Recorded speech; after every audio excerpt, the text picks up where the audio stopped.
Asmad Gurubhyo Namaha, Asmad Parama Gurubhyo Namaha, Asmad Sarva Gurubhyo Namaha. So today we're continuing on with part 2 of Hari Bhakti Vilas. We have yesterday, our discussion on Hari Bhakti Vilas was how Hari Bhakti Vilas came into existence. It was ordered, Sri Chaitanya Mahaprabhu ordered Sanatana Goswami to write the book, and Sanatana Goswami and Gopal Bhatta Goswami together, they wrote the book. Gopal Bhatta Goswami wrote the Mula text, and Sanatana Goswami wrote the Digdarshini Tika, or the commentary on Hari Bhakti Vilas. So we also started the Hari Bhakti Vilas. We went through the first part of the first Vilas, or the first chapter, which was starting with I think 4 or 5, maybe I think 4 slokas. First slokas were the Mangala Charanam, in which he pays his obeisances to other Vaishnavas at the time, and also then coming after the Mangala Charanam, there's a section called the Lekya Pratigya, which is more or less a table of contents of the whole 20 Vilasas of Hari Bhakti Vilas. So we went over that, and now we started up into the first section of the first Vilas, the first topic, which is about Guru Lakshana, about the qualifications of the spiritual master. So we just read up to verse 42, verse 38 to 42 was a list from the Mantra Muktavali of qualifications that a guru should have. And so now we have another list of qualifications coming from Agastya Samhita. Agastya Samhita is an interesting text. It's quoted a couple of times in Hari Bhakti Vilas. It mainly deals with the worship of Lord Ramachandra. And there are several Rama mantras mentioned in it. So, text 42 to 44. Unless people want, I'm not going to maybe go over the Sanskrit. Let's just stick with the English. A bona fide spiritual master is a worshipper of the Supreme Lord. He is devoid of desires for sense gratification, the knower of the soul's constitutional and conditional states, the teacher of the Vedas, a preacher of the purport of Vedic literature, expert in chanting and purifying mantras, a topmost brahmana, a knower of yantras and mantras, capable of removing all doubts, a knower of confidential meanings of the Shastra, expert in achieving perfection by reciting mantras, a knower of mantras that are chanted while performing a fire sacrifice, expert in applying mantras to appropriate circumstances, an ascetic, and truthful. He may belong to the householder stage of life.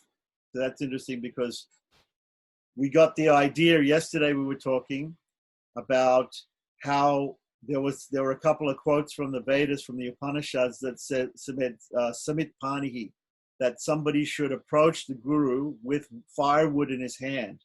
And the point I was trying to make from that was that sannyasis, in Bhagavad Gita it mentions sasannyasi cha yogi cha naniragni na chakriya, that a sannyasi doesn't usually light fire. He doesn't perform the fire rituals. So when the Vedas say that the shishya or the disciple should approach the guru with firewood, it means necessarily that the guru is a grihasta, because the grihastas are the ones who are doing the fire rituals. Although there is a fire ritual which is done by brahmacharis called samhita danam, twice a day, morning and evening. But the bulk of the fire ceremonies done according to the Vedas are done by the grihastas.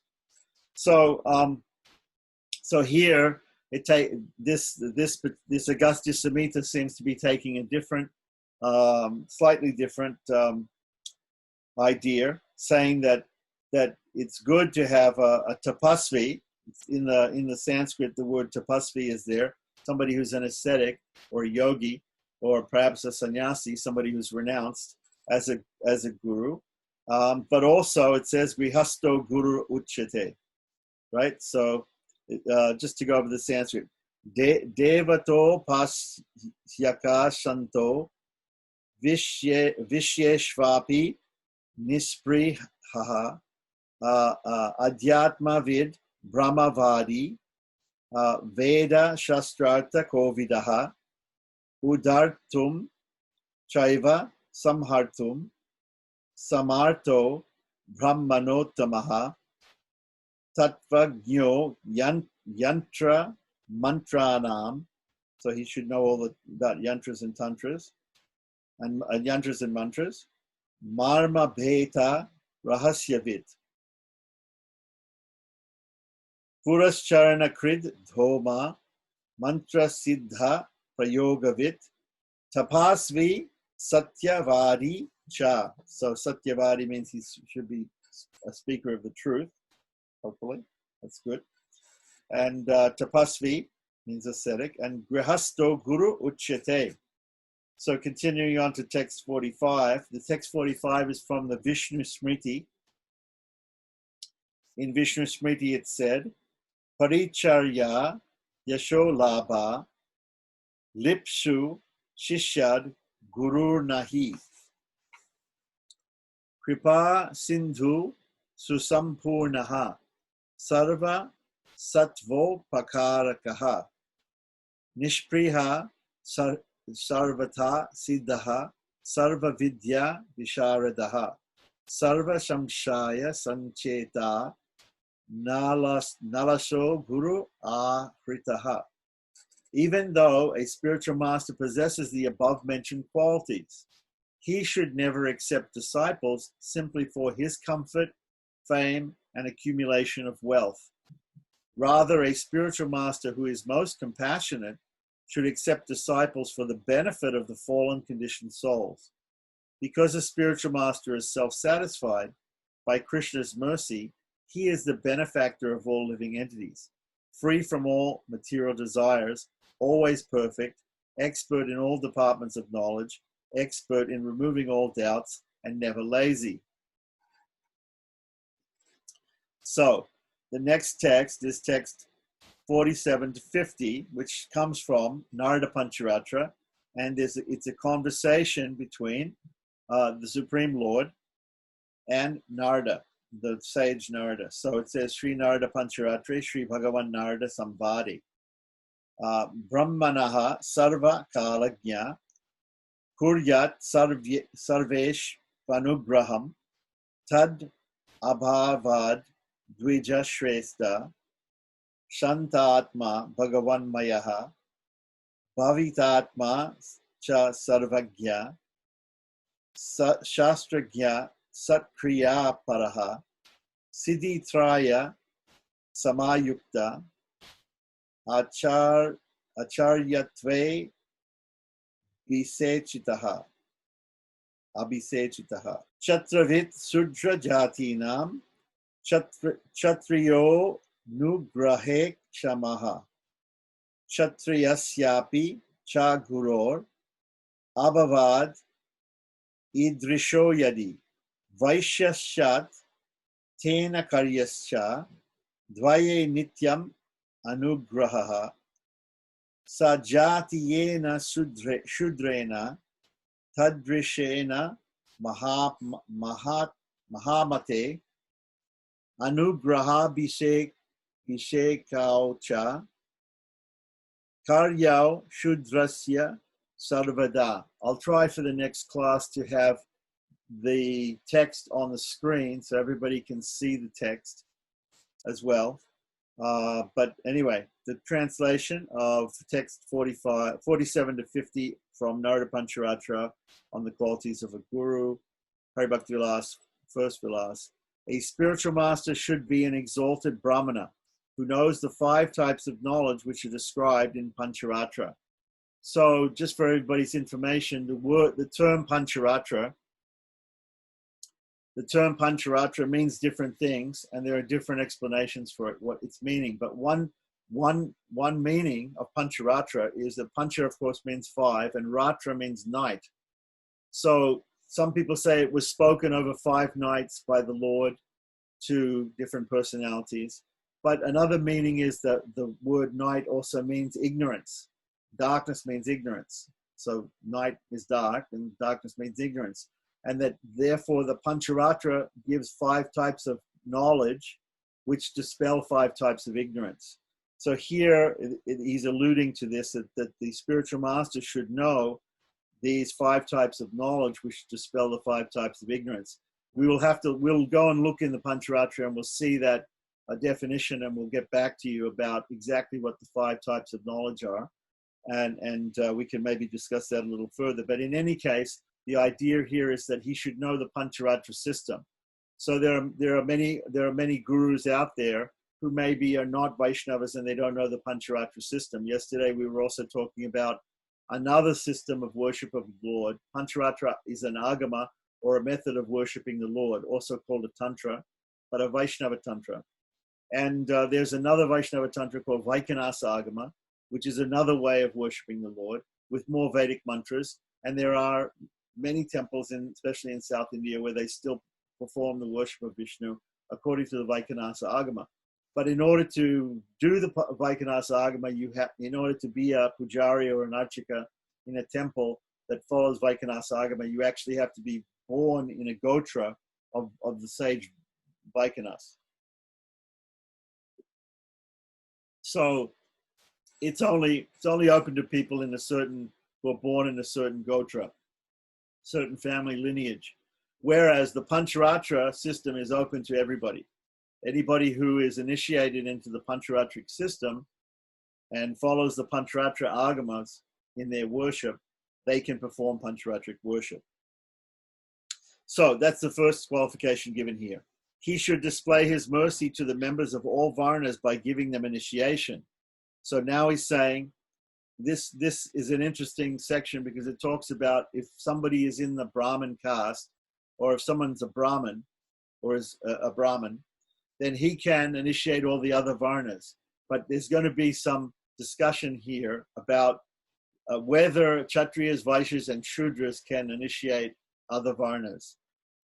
So in the absence of such a qualified Brahmana, a Kshatriya who is peaceful, always fixed in thought of the Supreme Lord, pure-hearted, a knower of everything, a knower of Shastra, always engaged in pious activities, a master of the 3 kinds of perfection. And again, I'm not quite sure what it means here by the three kinds of perfection.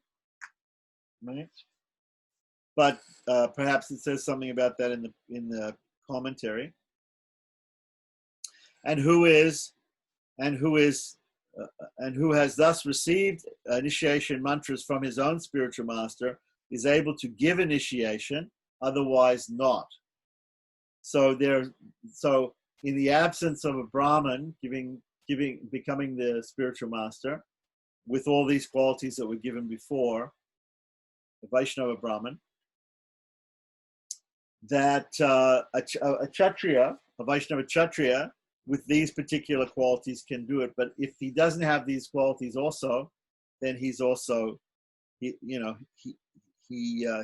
cannot give initiation.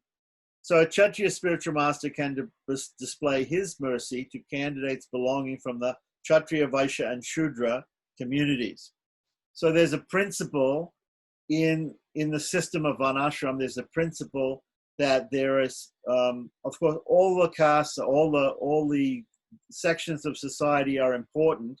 We know this from the Purusha Sukta in the Rig Veda. It says, Brahmanosya mukamasid bahu rajanyakutaha uru tarashiyad vaishaha padbyam sudro jayata. So there are these 4 divisions in every society, but we understand that. So there are intellectuals, there are administrators, there are merchants and business people, and then there are workers. There are all these sorts of people in every society. But in the Vedic society, in the Varnashram system, although they're all important and you can't have a society run without any of these, right? Still, there's a gradation of these different types of people, and the Brahmin can give initiation to everybody. The Kshatriya should give initiation to only Kshatriya, Vaishya, and Shudra. The Vaishya to Vaishyas and Shudras, and the Shudras only to Shudras, according to the Varnashram system, the medieval system of Varnashram, which is spoken about in Dharma Shastras like Manu and Parasara Smriti, Yajnavalkya Smriti, different Apastamba, right? Probably. So this is being explained here. Now this system of somebody is also the same thing that we get with what Manu says in Manu Smriti about marriage. According to Manu in Manu Smriti in marriage, there's a thing when you're matching people. There's a thing called Anuloma and Pratiloma.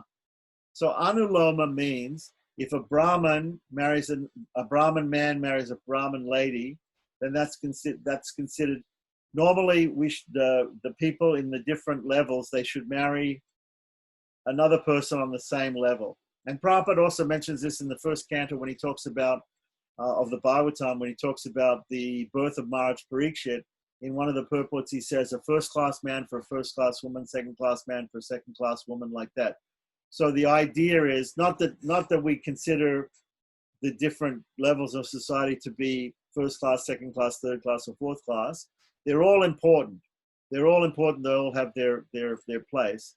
But a Brahmin normally marries a Brahmin lady, a Kshatriya lady, a Vaishya lady, a Shudrani, a Shudra lady.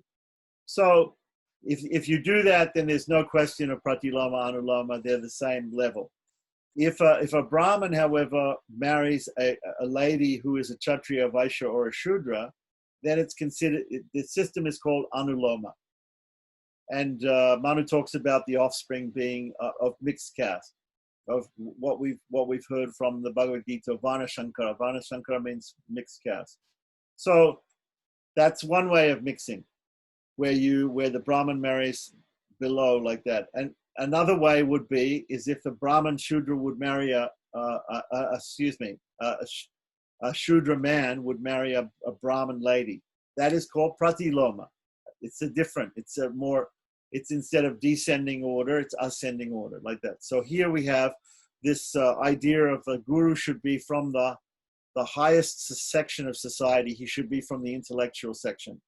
The Brahmins are the intellectuals, the teachers, right? The jobs that the Brahmins have are yajna, patana, dana, and pratigriya. So that there are these 6 activities that the Brahmins do. They also have different, we've read in the Bhagavad Gita that the Brahmins have different qualities, that samodama, tapasokcham, shantimajamamevacha, jnanam, vijnanam, astikam, brahmakama, swabhavacham. So the Brahmanas and the Kshatriyas, and the Vaishyas and the Shudras, they have different qualities and they have different activities. That's how they're distinguished. As of course we all know, Krishna says, Chaturvarnamaya Shishtam, Guna, Karma, Vibhagasaha. So according to their qualities and according to their activities, they are separated, these different parts of society. So here we're trying to understand the qualities of the spiritual master. The spiritual master, the best spiritual master that we can find is one from the topmost or the intellectual class, the teaching class, because these different things that the Brahmin has to do. He has to yajna, he has to perform sacrifice, he has to teach others or help others to do sacrifice, right? Patana, he has to teach and he has to also study, right? In order to teach, you have to first of all study. So, and dana and pratigriya, he has to give charity, he also has to take charity. Some other parts of society are not allowed to take charity. The Kshatriya is not supposed to take charity. He's supposed to give, but not to take. But the Brahmin is allowed to also take charity. So anyway, getting back to the point here, the Kshatriya spiritual master can display his mercy to candidates belonging to the Kshatriya, Vaishya, and Shudra communities. In the absence of such Kshatriya spiritual master, a Vaishya with the above-mentioned qualities can give initiation to members of the Vaishya and Shudra communities. In the same way, the Shudra spiritual master with the above-mentioned qualities can give initiation to the members of the Shudra community. When his disciples are mature, such a spiritual master can entrust them with the responsibility of becoming spiritual masters themselves. So that's usually the system, is that a teacher will teach a student, and when the student becomes qualified, then that student repays the debt to the teacher by also passing on the knowledge. So that's the thing. Knowledge should not be kept secret. It should be passed on to others in the system of parampara, system of guru parampara. Especially spiritual knowledge needs to be passed on. Of course, Krishna says in the Bhagavad Gita, in the end of the Bhagavad Gita, this spiritual science shouldn't be given to people who are unqualified or rascals or not austere, right? People who are atheists or whatever. It shouldn't be preached to people who will disrespect it. But people who respect the knowledge, they can be taught the spiritual knowledge like that. So in the Bhagavad Gita also, Krishna says the proper way to approach the guru is pariprashnena sevaya. Pariprashnena sevaya. That if you have questions, you have good questions, and they should be sincere questions, not challenging questions, but good questions, right? Then you should also. No, I'm in the middle of a class.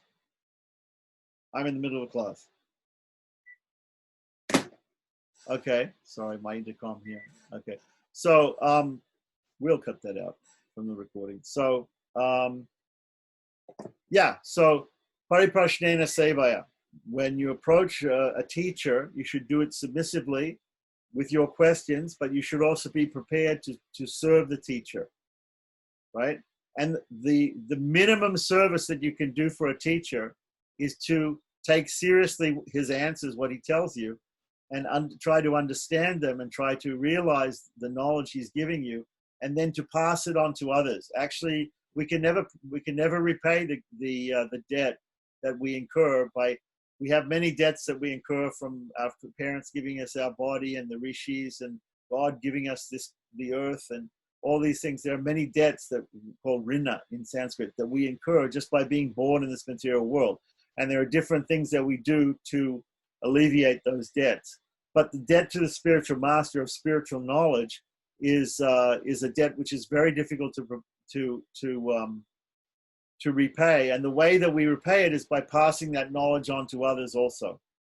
Learn it first properly, understand it, realize it, and then pass it on to others. And that is the way to repay the spiritual master and the whole group parampara, like that. So here, that's a very important part here, that at the end of this section, he's saying, he's giving this quote from Narada Pancharatra saying that the ideal thing is that the guru the spiritual master wants to teach his disciples up to a level where they also can pass on the knowledge.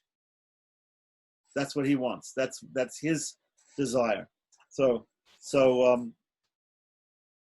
But again, when his disciples are mature, such a spiritual master should entrust them with the responsibility of also becoming spiritual masters themselves. So, continuing on with text 51, Kim Cha, it means moreover, and so, Varnotameta cha gurau, Satiya vishrute picha, Swadeshatota vanyatra, Nedam karyam subhartina. A person who desires his own benefit should not take initiation from a member of a lower caste or lower varna. If a qualified spiritual master of a superior varna is available or is presently away on tour, So, if somebody else is available, we should try to search. Obviously, we should try to search for the most qualified spiritual master. If that most qualified spiritual master is not available, then we can look for a spiritual master who is perhaps not as high in the varnashram system, or also not as experienced or not as knowledgeable. But in any case, Vaishnava Diksha is the beginning of spiritual life. It's not the end. So to start us off in spiritual life, there are many people who are qualified to start us in spiritual life, but maybe not to take us to the very end, to the most advanced position. So what happens is, even Prabhupada mentioned this, that sometimes neophytes or Kanistadikaris or Madhyamadikaris, they can also become spiritual masters. He mentions this in Upadeshamrita in text 5 in the purport of the Upadeshamrita by Rupa Goswami, Nectar of Instruction. In the purport, Srila Prabhupada mentions that sometimes the Kanistadikari or Madhyamadikari, that is the person on the lower and middle levels of devotion, can also give initiation or have disciples. At least he can teach them and give them initiation. But those people will only be able to advance up to his stage. And then they'll have to find a Shiksha Guru or someone else to take them further, like that. So this is just very natural. We all know this. If we go to a school, when we first learn the ABCs, we go to primary school, we go to the first grade in the school, and that teacher there is a first grade teacher. That person has a qualification enough to teach the first grade course. But that teacher may not have a PhD. So if we want to get a PhD, if we want to become a doctor or a scientist or some higher levels of tertiary education, we have to go to another teacher who is more qualified to get that. So sometimes that happens. Sometimes you meet a teacher who is a PhD and he teaches you the ABCs also. And one teacher can take you all the way to the PhD. But it often happens that in our lives, we know we went to school and we had persons teaching us very simple things about how to read and how to write. And then we had more qualified people teaching us other things. So it's the same thing in spiritual life. You may find a highly qualified guru, supremely qualified guru who can take you all the way to the PhD level, or you may not. You may find that you take initiation from a person who can take you a certain way in spiritual life. And when you achieve the level that he's on also, he will show you somebody else, or you'll find somebody else. Krishna will send someone else to be a Shiksha Guru and to help you the rest of the way. So, I don't know, that might be a little bit controversial for some people in some societies, but I don't think it's very controversial. Normally there's one Diksha Guru who starts you off, and there are many Shiksha Gurus. So there's no number of Shiksha Gurus that can be limited. So, but normally people are limited to one Diksha Guru because the Diksha Guru gives you a mantra, and you don't take it again from anybody else. So I think we discussed that point before, but that'll also be mentioned again later on in the fourth Vilasa of Hari Bhakti Vilasa. It'll be mentioned, don't take initiation again into the same mantra from another person if you've already taken it from a Vaishnava Guru. So continuing on with text 52, Vidyamane tu ya kuryat yatra tatra viparyayam. Oh, and just before I go on, the whole idea of this Varnashram system and the different castes, and some people may be against casteism because they've seen some problems come when you even in India, there are many problems that came about because of the introduction of the caste system according to birth, right? And of course, we are not in favor of caste according to birth. If you want to read more about the deconstruction of that idea, you can read the Vajrasuchika Upanishad, which mentions about what a real Brahmin is, and then it's not by birth and this, that, and the other. So the question comes as to whether we should take a lot of notice of these things in Hari Bhakti Vilasa when it talks about the different caste systems. Should we take notice of that? Later on in Hari Bhakti Vilasa, in this, it'll say in the second Vilasa, I believe it says, no matter what, you should try to find a guru who is expert and who can teach you the spiritual life, so you can disregard caste also. There's also a statement, I believe, in Padma Purana that we should not look at the guru and judge him by the family that he was born in or by any sort of external material. We're going to hear some qualities of gurus here, and some people may say, well, how much is that applicable to us? Because whether a guru is black or white or has more hair or less hair, that's all going to be mentioned here.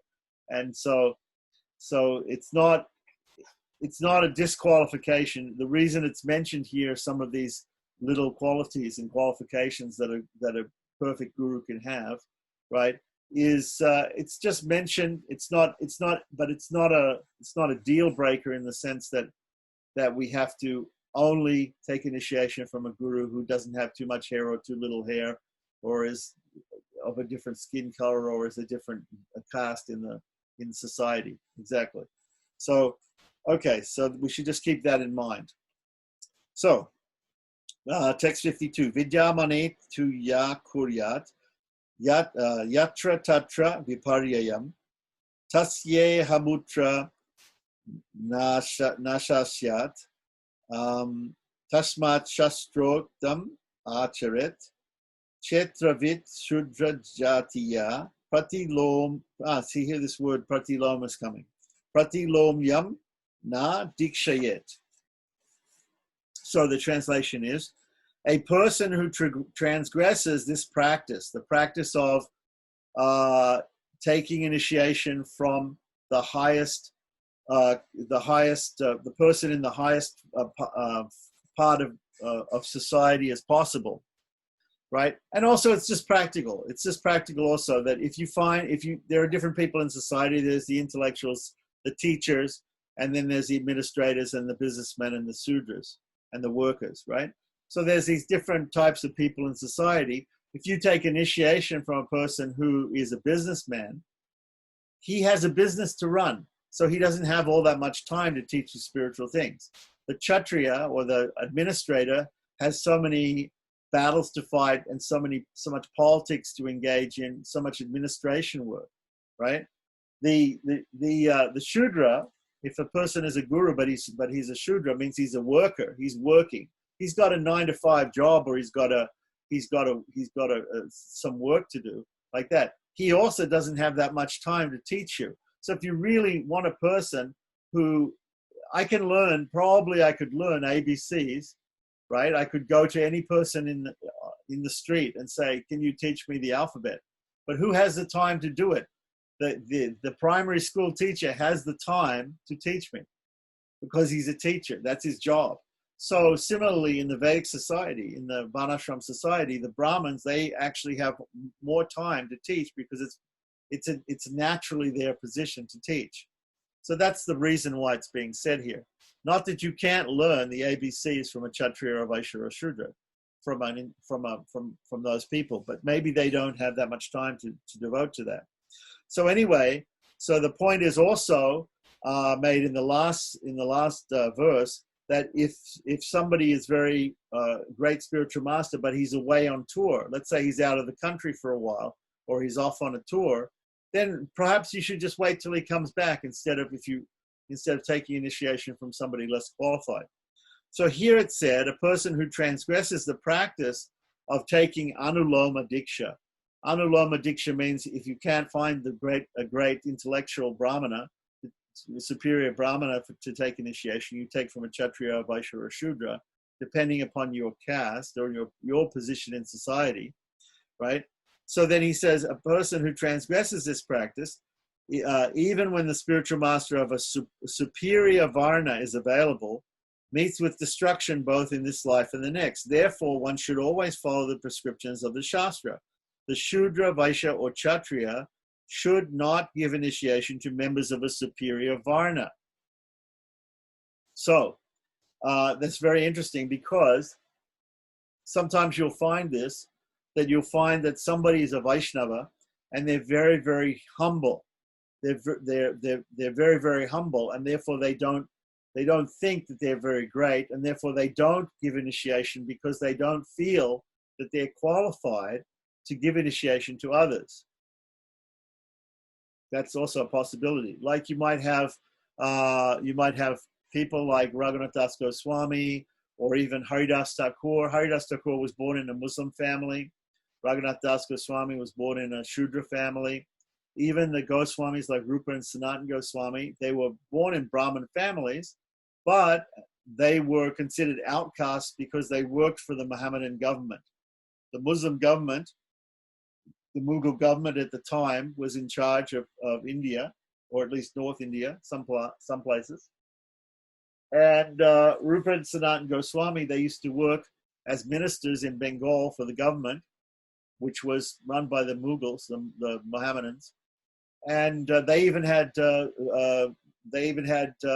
Muslim names. Dabir Kash and Sakar Malik were their names.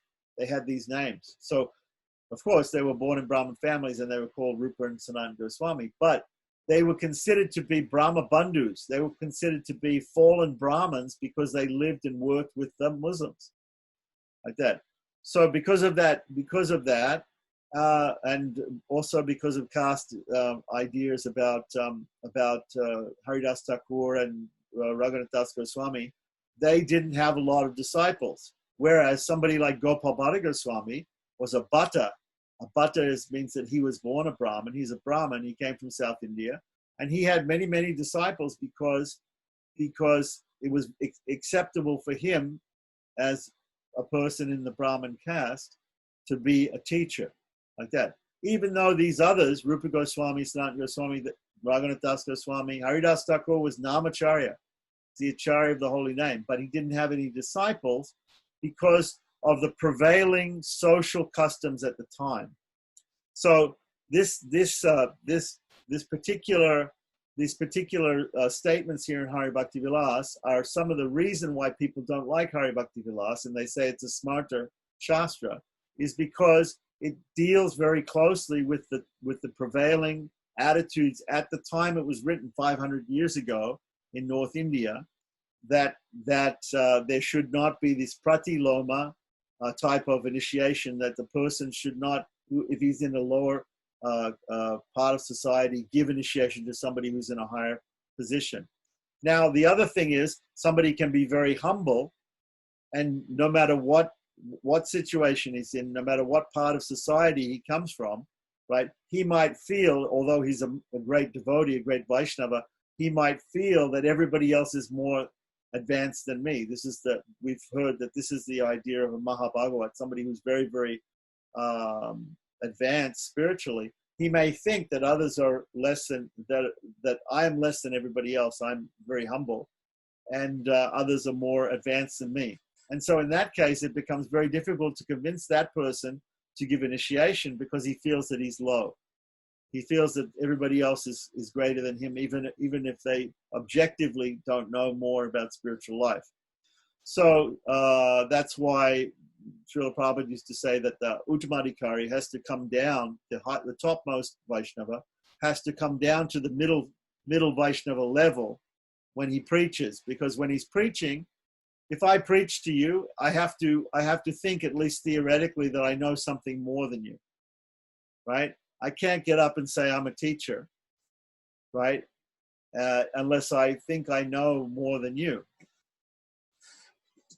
So it's very difficult. If somebody's very, very humble, it's difficult for them to teach because they think that they don't know as much as everybody else, that they can't offer anything, that they're being very humble. So from a Vaishnava point of view also, we see that people are not rushing to become spiritual masters, either Shiksha or Diksha gurus. They're not rushing to do that because most Vaishnavas are humble and they don't consider themselves to be great scholars or great advanced people like that. And so they just consider everybody, let everybody learn. Let's all learn together, or like that. So anyway, continuing on. So we have to remember that these particular instructions here coming from Agastya Samhita were more or less for the Varnashram system as it was about 500 years ago in India. So what's happening today is maybe completely different because that Varnashram system it's not there exactly the same way as it is, and especially around the world, it's not practiced at all. Although there was a type of Varnashram system even in Europe in the Middle Ages. There were people who were priests, there were people who were, kings and noble people, and then there were merchants, and then there were the workers, the serfs and the slaves. So continuing on with text 53, in the Padma Purana it is stated, Maha Bhagavata Shreshto, Brahmano Vai Gurun Rinam, Sarvesham Eva Lokanam Aso Pujayo Yata Harihi. Okay, So a Brahmin who is an exalted devotee of the Supreme Lord, and the word here is used Maha Bhagavata Shrestha, the greatest of Maha Bhagavats, the greatest of devotees, right? And who knows the glories of Vaishnava Dharma, is the spiritual master of members of all Varnas. He should be worshipped by everyone, just as the Lord Hari is worshipped by all. So it's very interesting. So normally what happens in Hari Bhakti Vilasa is, and many other scriptures, is they'll give a certain argument, and then after the argument, they'll give something which is an exception to this argument. So all things being equal, we should try to take from a higher person in a higher level of society. We should try to take initiation. But if we come across a person who is a Mahabhagavata, the greatest of, Shrestha means the greatest of Mahabhagavatas, somebody who's a highly exalted devotee, then we shouldn't even consider these things about Varna and Ashrama, right? No matter what Varna and what Ashrama he's in, he can be the spiritual master of all Varnas, it's said here, right? So this is very important to give us the conclusion of this discussion, right? Now, continuing on, 54, Mahakula Prasuto Pi Sarva Yagyeshu Dikshitaha Sahasra Shaka Jayi Cha Na Guru Shad Avaishnavaha.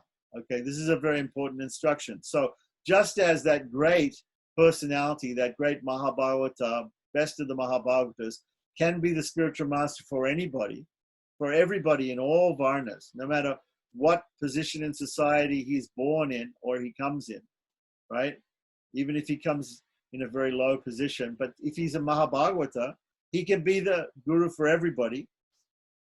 And the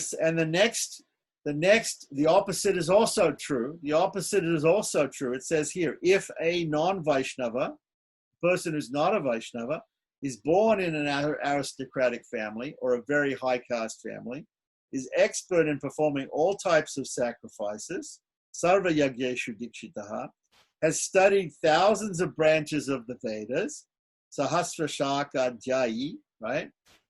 And he still cannot become a guru. He cannot become a Vaishnava guru, a spiritual master, right? If he's not a Vaishnava. So this is the point. If someone's a great Vaishnava, he can be a guru of everybody, no matter what his origins are. If somebody is not a Vaishnava, no matter how great he is at other things, he can't be a Vaishnava guru. Cannot. Very clear. So then, we've been told here that if somebody's a Vaishnava, then he can be the guru of anybody. And if he's not a Vaishnava, he can't be a guru of anybody, right? So then naturally the next question comes in Hari Bhakti Vilasa. The next question would be, how do you define a Vaishnava? What's the definition of a Vaishnava? If a Vaishnava can be a guru or a spiritual master to all the castes and all the ashramas, and if he's not a Vaishnava, no matter how qualified he is in other ways, he can't be a guru, or can't be a Vaishnava guru, then what is the definition of a Vaishnava? That comes in the next sloka, verse 55. Grihita Vishnu Diksha Ko, Vishnu Puja Paro Nalaha, Vaishnavo Bihito Binyer, Itaro Smad Avaishnavaha. One who is initiated into the chanting of Vishnu mantras and is engaged in the worship of Lord Vishnu is called a Vaishnava. That's your definition. Somebody says to you, I'm a Vaishnava. Okay, you've been initiated by a Vaishnava. Have you been initiated by a Vaishnava? Yes. Have you into Vishnu mantras? Yes. And do you worship the Lord? Second thing, you worship Lord Vishnu? Yes. If you say those both things, yes, you're a Vaishnava. If you can say, well, I worship the Lord, but I haven't been initiated. Or I've been initiated, but I don't worship the Lord. Like that. Then you're only fulfilling one of these things, and you're not considered technically, according to this verse, the definition of Vaishnava is you haven't fulfilled it. So then it says, this is the verdict of knowers of the truth. Those who are contrary to this are non-Vaishnavas. So very, very simple, black and white. If you fulfill these two conditions, that you're initiated into Vishnu mantras by a Vaishnava, and that you're a devotee of Vishnu and you're worshipping Vishnu or Krishna, any of Vishnu's avatars, then you're a Vaishnava. If not, if you don't fulfill those things, you're not a Vaishnava. You're considered not a Vaishnava. You might be close to being a Vaishnava because you were not initiated. You might be a friend of a Vaishnava because you got initiated, but you don't worship Vishnu. You're not interested in worshiping the Supreme Lord, right? But you need to do both those things to fulfill that definition.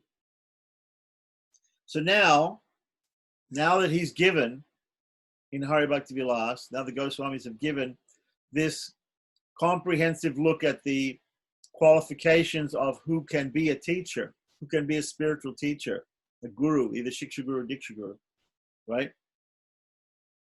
Then they also want to tell you who should not be a guru, who should not be a guru. So they're going to give Ata Aguru Lakshana. Aguru means non-guru, a person who's not a guru. What are the qualities of a person who's not a guru? So if you see a person who has certain qualities, you know that person shouldn't be a guru. So here are the symptoms of a pseudo-spiritual master, is what it says in the text here. And this comes from a book called Tattva Sagara, text 56 to 58 of Hari Bhakti Vilas's first Vilas. Bahvasi dirgha sutri cha vishayadishu lolapaha hetuvada rato dushto bhagvadi guna nindakaha aroma bahuroma cha nindita shrama sevakaha kaladanto sitaushtascha durgandhi svasa vahakaha dushta lakshana sampano yadyapi swayam ishvaraha bahu pratigraha sakta acharya shri shayavaha. Okay, so if a person accepts a spiritual master who eats voraciously, an overeater, a person who is an overeater, right? Who is lazy, who is greedy for acquiring material objects, who is fond of arguing against the Shastra. There are many people who argue, and they argue with things from the Shastra, they argue with things from the scriptures against things which are against the scriptures.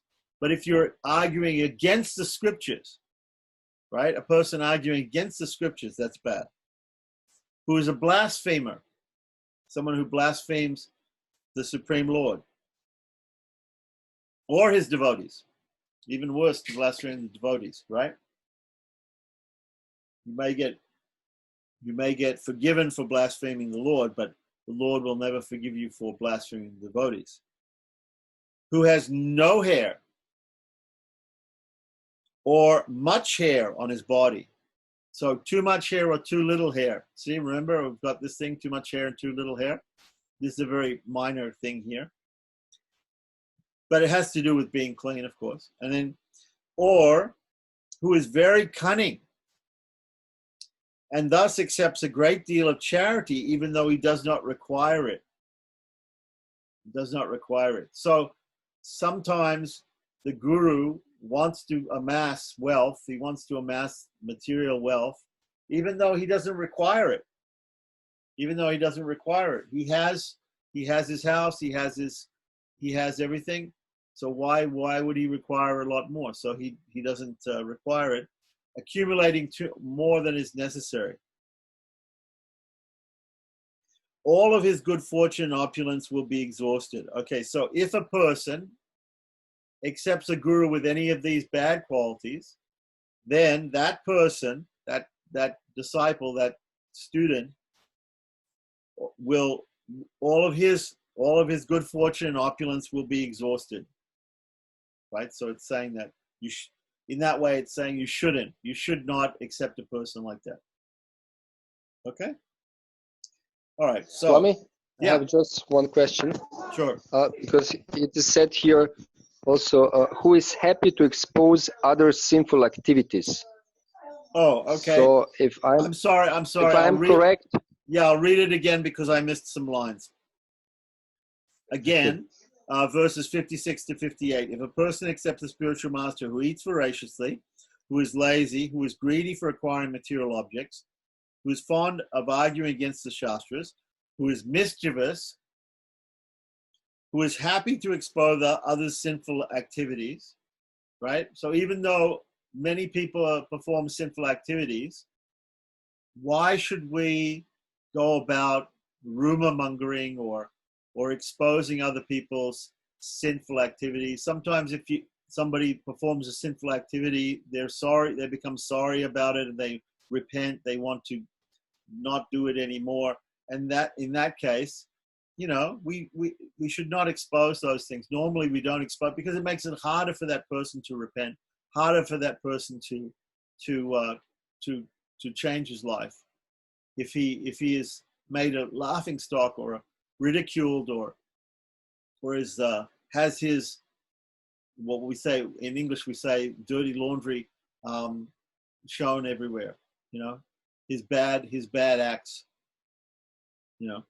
who is a blasphemer, right? So I left out one line there, and I'm sorry for that. So who is a blasphemer, who has no hair or much hair on his body, who is engaged in the service of a condemned ashram. Engaged in the service of a condemned ashram. Here in the Sanskrit, it says nindita ashrama. Somebody who doesn't belong to a proper ashram. In the Varnashram system, there are different ashrams. Brahmachari, Grihastha, Vanaprastha, Sannyasi, these are ashrams. These are stages in life.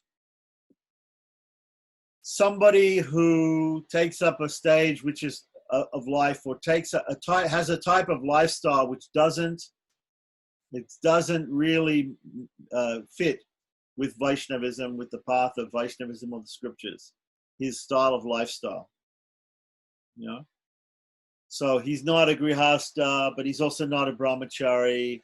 He's not, he's a sannyasi, but he has some girlfriends or whatever it is, So he's supposed to be celibate, but he's not really celibate. Mostly it has to do with that sort of idea. So if somebody's like that, we can't really say what ashram he's in because he's not following any of the rules for the different ashrams. We can't say what varna he's in because he's not really following the rules of any particular varnas. So he's living in a sort of a weird, strange way, which is incompatible. Now, today, there might be people who are living in strange ways, according to the Dharma Shastras and the Varnashram system. Still, we want to try to engage them in Vaishnavism, in Krishna consciousness. But hopefully they after some time they give up their strange ways of living and they begin to live a more perfect way, or a more shastric way, a way which follows the scriptures.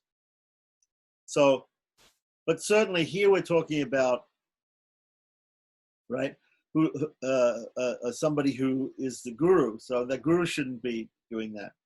Who has black teeth, right? Has black teeth, which means he doesn't clean his teeth. Something's happened to his teeth, black teeth. Whose complexion is black, right? That doesn't mean that the scriptures are racist here. What it's trying to say here is that sometimes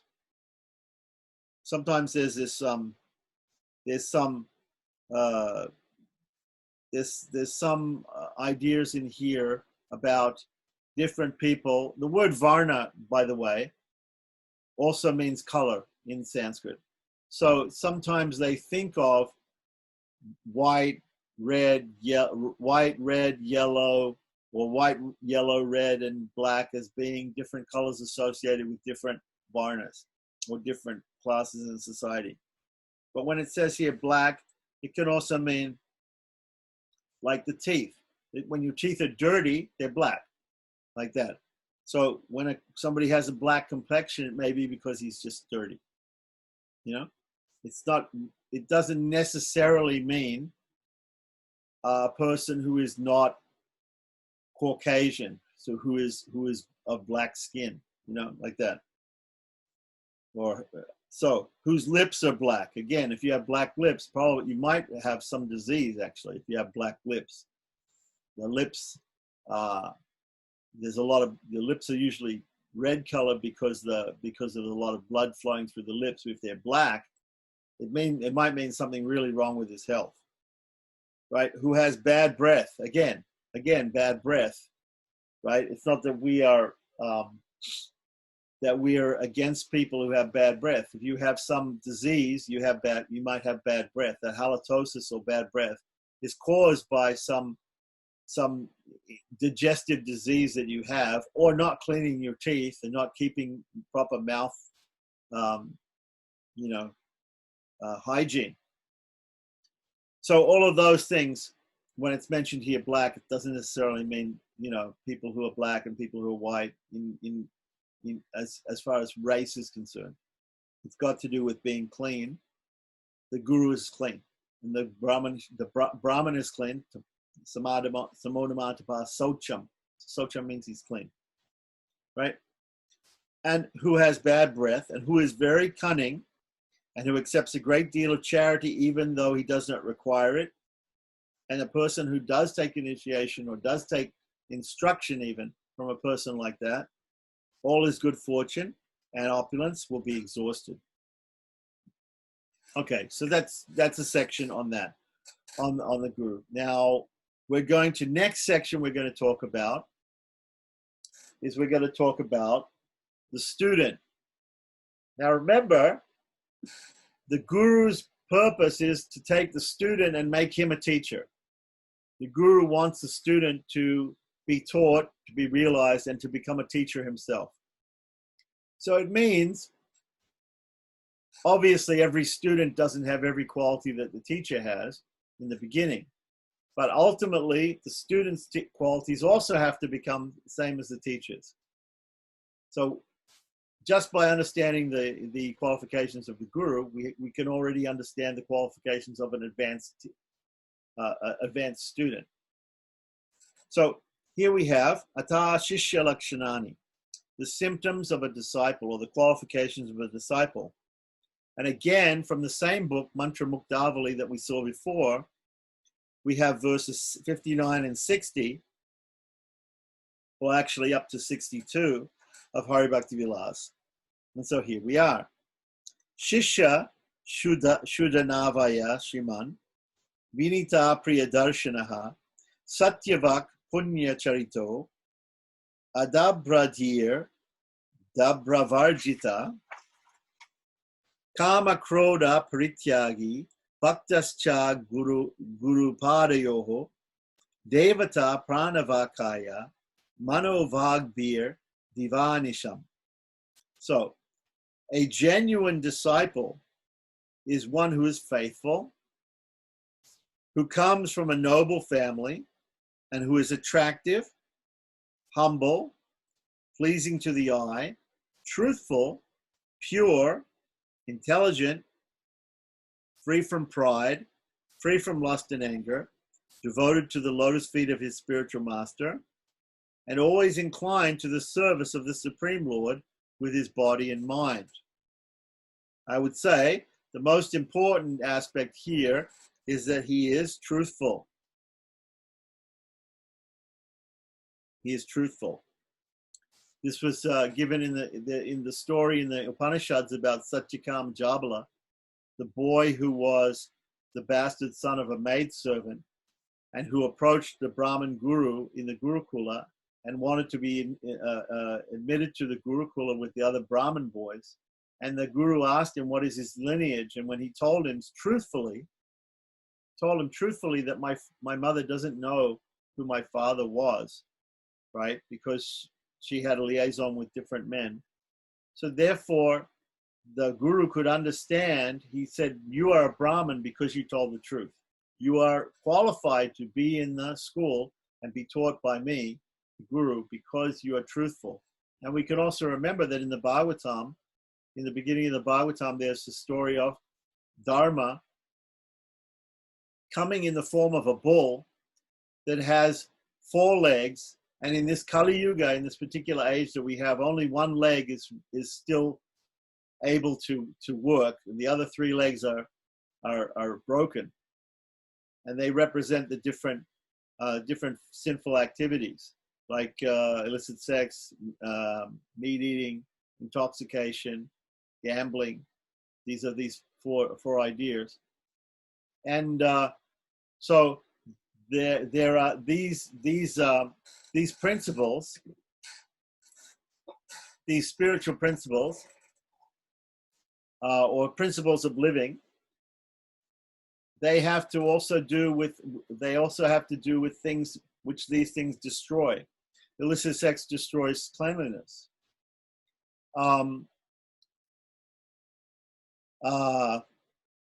Intoxication destroys austerity. Meeting destroys mercy, the quality of mercy. And finally, gambling destroys truthfulness. For instance, if you become a businessman and you buy something and you sell it, you're a middleman. You buy something, you sell it, or you make something, you sell it. You have to tell the person you're selling this thing to, you have to tell them that it's worth more than what you paid for it. You buy something, and if you give it to the person for the same price that you bought it for, you don't make any money. You don't make any profit. So businessmen, they have to lie to people.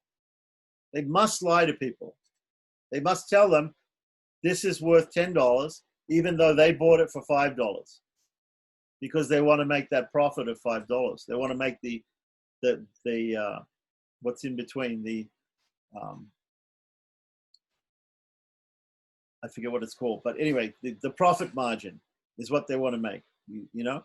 So it's the same thing like that. So truthfulness here is the thing which is still possible in Kali Yuga. So hopefully you find that the guru is truthful, also the disciple is truthful. If this is there, then I think all these other qualities can come about in the disciple, but truthfulness has to be there.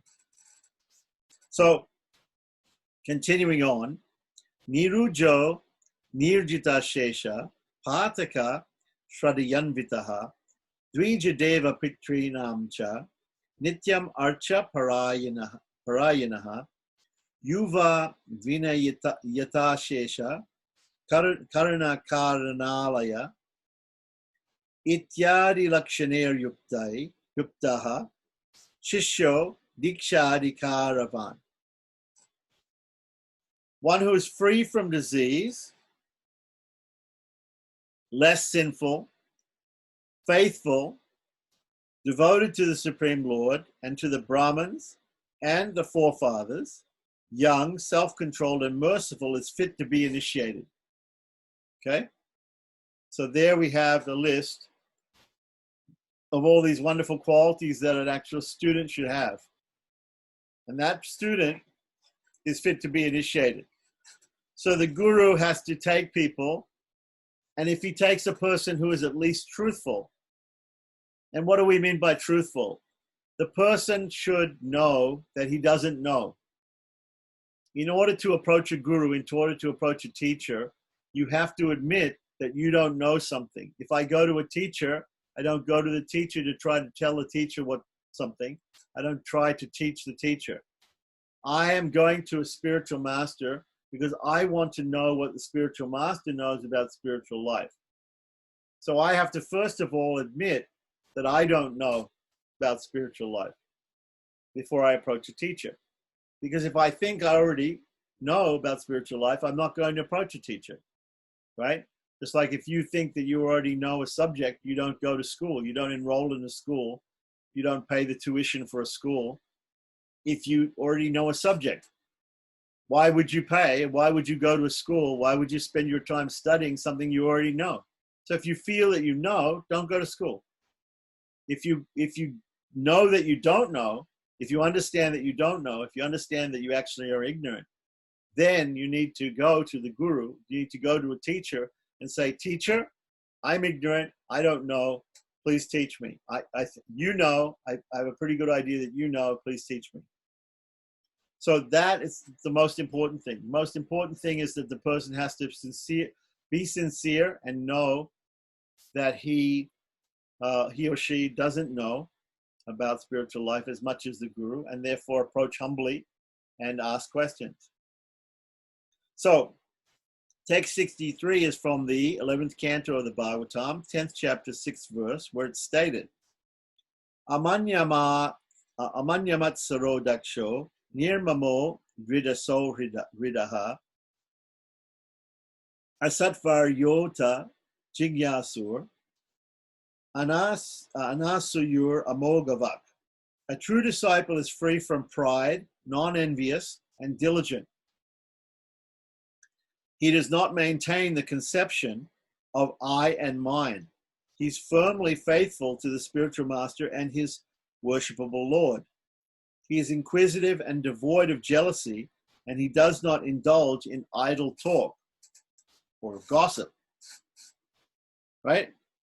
So that's also very nice description of what a disciple should be, what a proper student should be.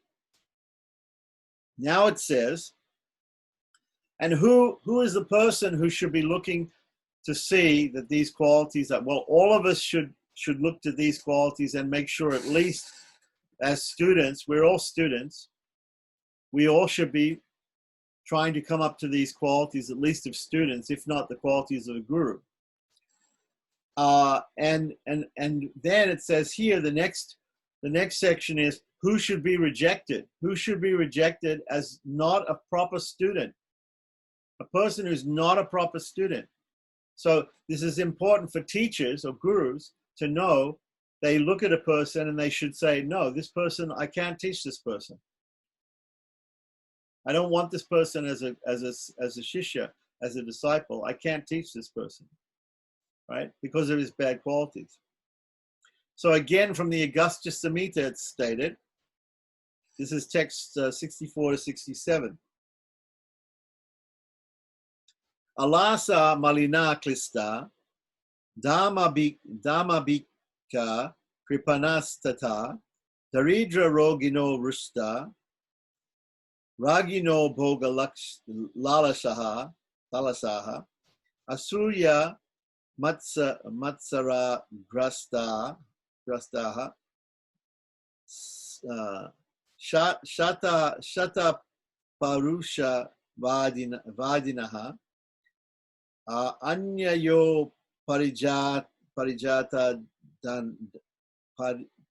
anyayo par jita dhana paradaras rataschaye vidusham vairinaschaiva agnya panditamaniнаha brasta vratas cha ye kashta vritaya pishuna kalaha bahvasina krurachesta krurat manas cha nanditaha ityevam adayo pyanye papishta purusha damaha.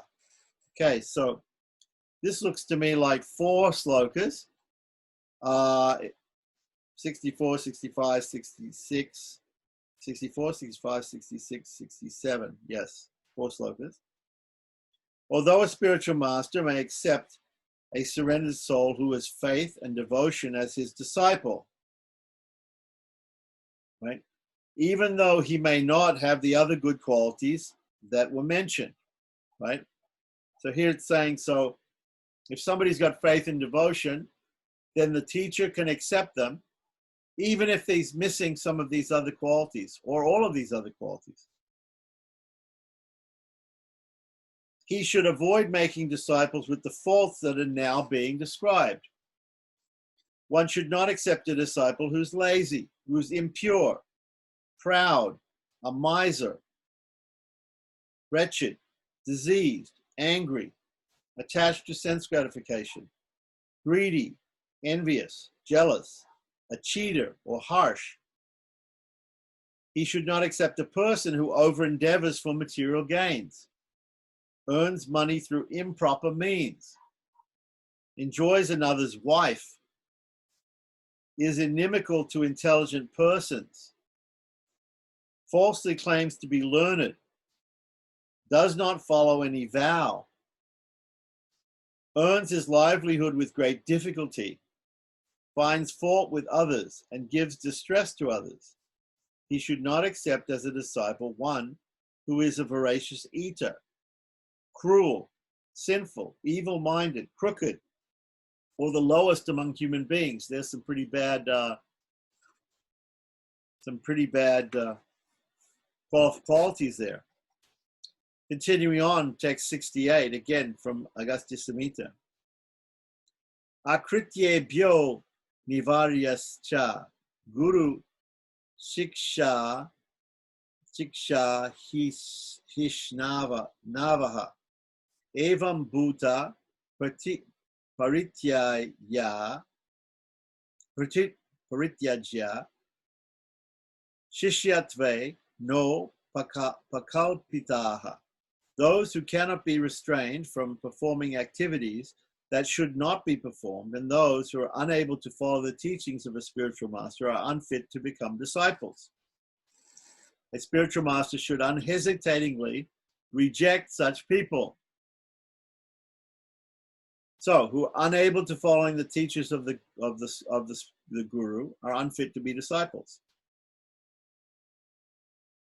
They cannot restrain themselves from performing activities that should not be performed, and they're not able to follow the teachings of the guru. So, the guru has to do this, the teacher, he has to test people and has to see them and understand, can this person actually learn from me? Is it possible that he can learn? Is it possible that I can change his behavior? And can he understand my teachings? If the teacher feels that the person can't do that, then there's no point in him having such a student. Continuing on, text 69 and 70. Yadyete hupakalperan devata krosha bhajanaha bhavatiha duridraste putradara vivarjitaha narakaschaiva dehante tiryancha prabhavantite. If out of greed a spiritual master accepts such people as his disciples. Now remember, the spiritual master, the guru, is not supposed to be greedy. But let's say, somehow or other, there's a guru, and if out of greed, he accepts people with these grave faults, right? He accepts such people as his disciples, then grave faults will be attributed to him, right? So we know, we can look at disciples, we can look at shishyas, and we can see if they have bad activities, if they have no knowledge. If they have no knowledge and they have bad behavior and etc. like that, it reflects on the guru. It reflects on the teacher. So we can look at the shishyas. When we meet the shishya of a really advanced guru, then we should be able to see the qualities of the guru reflected in the shishya. But when we meet somebody who, it's like some of these bogus gurus that we find in the West, their disciples don't know anything. They don't act correct properly. They don't follow the Shastra. They don't know the Shastra. So so that tells you something about their teacher. He will be the target of the demigod's anger in his life. He will be poor. He will become bereft of wife and children. And after death, he will have to suffer in hell and be born as an animal or a bird. So this is a warning. This is a warning to people who would become spiritual teachers. If you're not qualified, or if you are qualified, but you take unqualified students, you will always be known you'll get a reputation. You'll get a bad reputation as a teacher. And after death, you will. It says here you'll have to suffer in hell or be born as an animal or a bird in your next life. Who would become a guru if he thought that would happen? So he's just saying, he's trying to impress upon this person who wants to take disciples or wants to get students, or wants to teach students, you should be careful about who you accept as your student.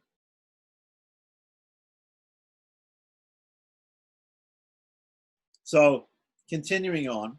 So so one thing I have to say about this, there are different systems, the Guru Shishya system, the teacher and student system in the different forms of Vaishnavism and Hinduism in general. Normally we see this that there should be very strict evaluation of the qualifications of the guru and also qualifications of the student. And without that, it doesn't work. Though that is for, I have to say that type of examination is what traditionally in the scripture talks about. But then there are some great Vaishnavas who came along who said, no matter what disqualification people have, if they come to me, I'll try to give them mercy.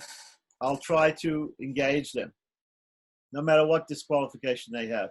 And simply out of compassion, sometimes the guru will teach a person or initiate a person. Now, especially, this is talking generally in Shastra, but especially in a situation like in Sri Vaishnavism, there's the system of prapatti or surrender, right? In which the Lord himself is the person who is the means to liberation, who's the means to the goal. So in Sri Vaishnavism, it's the Lord which is the means to the goal. So it's not the qualification of the guru or the qualification of the disciple, which is going to actually bring about the goal, which is attaining this eternal service of the Lord in Vaikuntha in Sri Vaishnavism. It's ultimately the Lord himself who does that.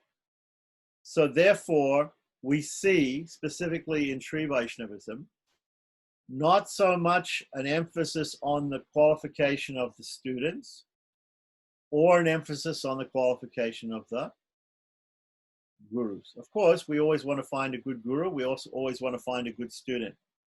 But that's especially important when teaching a process of sadhana, which involves the student having certain qualifications and pursuing certain sadhanas, some through different efforts and different rituals and different things that the person has to do in order to cooperatively invoke the mercy of God.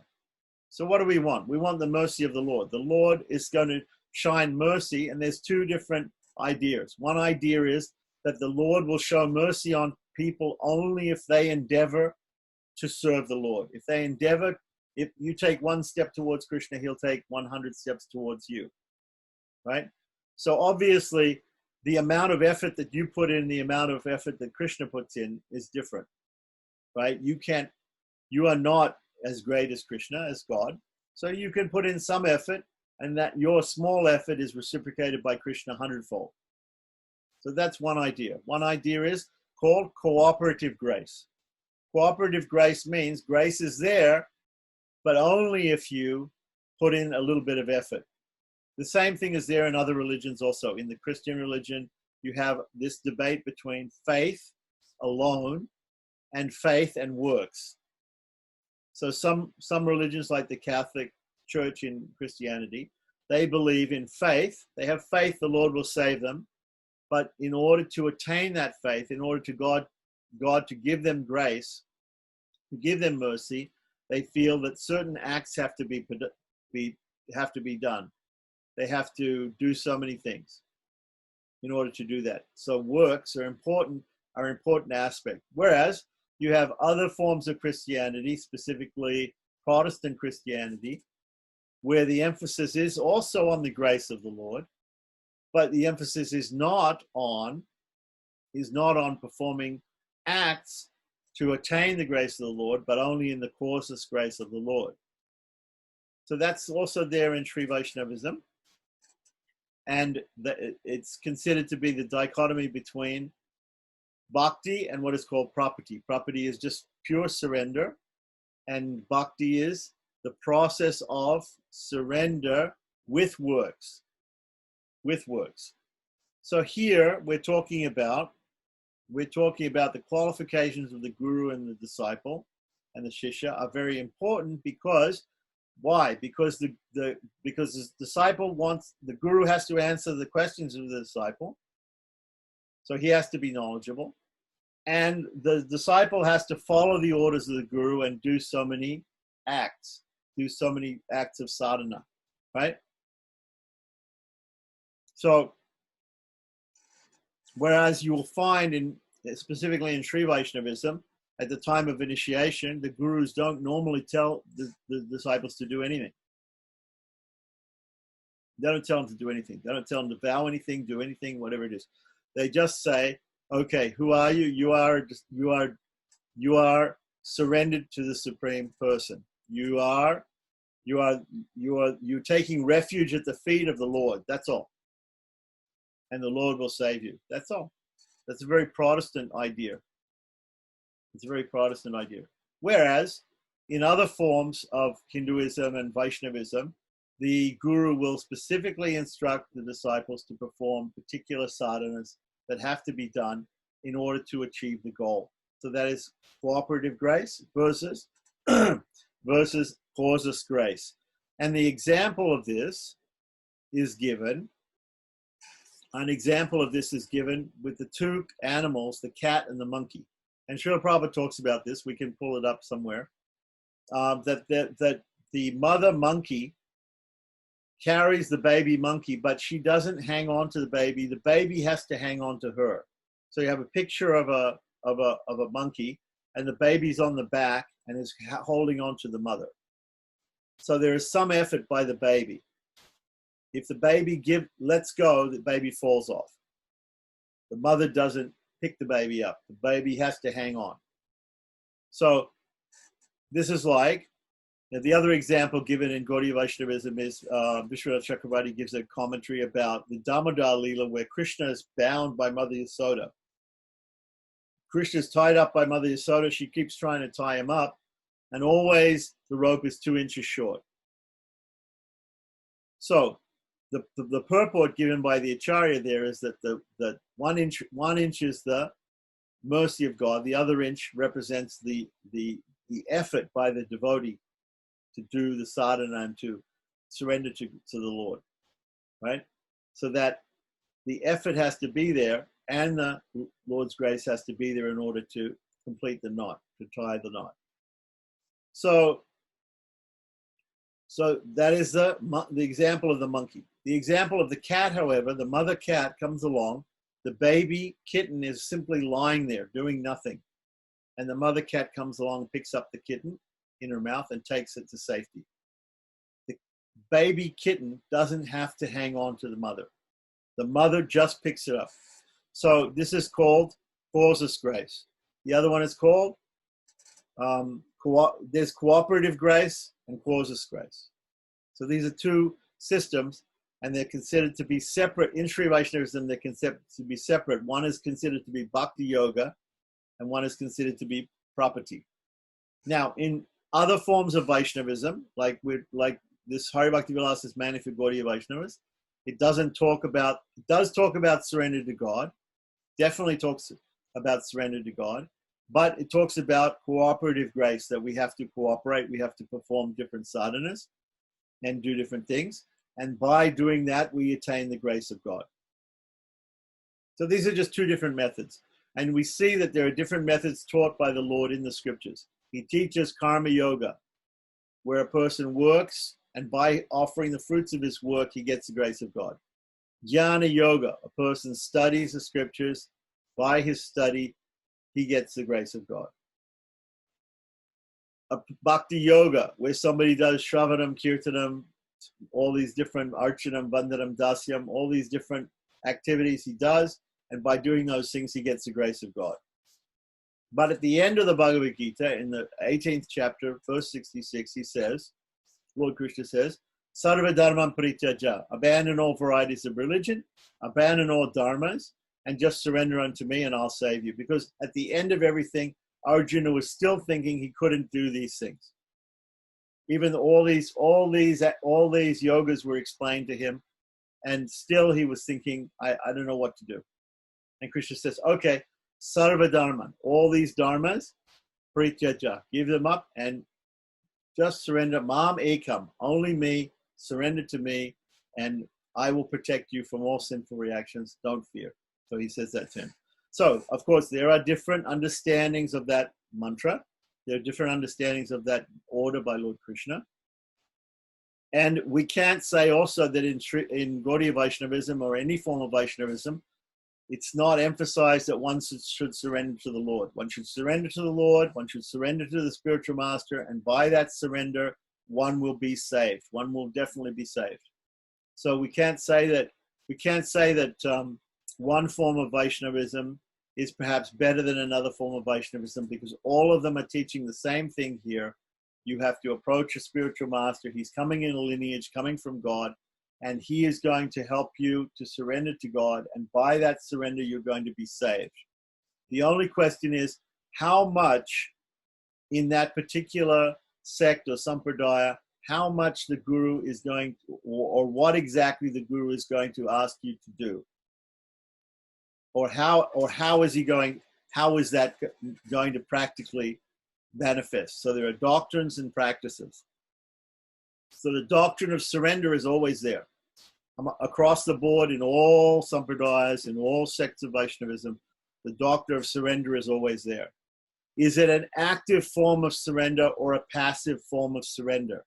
The monkey is an active form of surrender, where he puts in efforts to hang on to the mother monkey. The cat is a passive form of surrender, where the cat lies there and it is saved by the kitten lies there and is saved by the mother cat. Okay, so there's active surrender and passive surrender. That's the only argument that's there.